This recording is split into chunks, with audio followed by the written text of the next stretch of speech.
Pemerintah Desa Batok, Kecamatan Tenjo, Kabupaten Bogor melakukan launching Samisade Jilid kedua. Dalam launching tersebut sejumlah warga dan tokoh masyarakat turut hadir.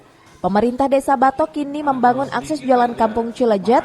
Jalan tersebut merupakan akses jalan menuju stasiun Cilacap.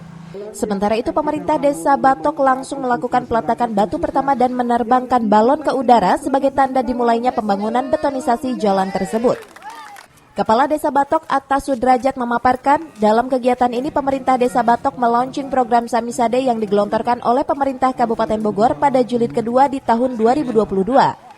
Dirinya kini membangun akses jalan penghubung antar kampung menuju ke stasiun Cilacap yang merupakan akses vital warga setempat. Jalan mana yang akan dibangun? Ini jalan yang akan dibangun itu melingkupi tiga RT, satu RT 1 RW 1, kedua RT 2 RW 1, ketiga RT 2 RW 1. Jadi melingkupi 1.000, luas panjang itu 1.583 meter dengan volume 3 meter lebar dan kapasitas itu kurang lebih 4.800 meteran lah kubik. Begitu. Ini jalan poros apa jalan alternatif? Ini jalan akses yang ke stasiun pertama, yang kedua jalan dengan Tangerang, perbatasan dengan Tangerang, yang setiap hari dilintasi dengan banyak warga yang ke sini menuju akses stasiun. Jalan ini sangat alternatif karena menuju stasiun dan insya Allah akan meningkatkan ekonomi, terutama Desa Batok.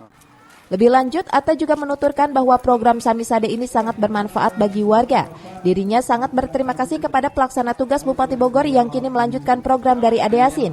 Ia juga mengaku program Samisade ini sangat membantu kepala desa, di mana infrastruktur jalan yang belum tersentuh oleh pemerintah Kabupaten Bogor. Dari Tenjo, Kabupaten Bogor, Iwan Setiawan melaporkan.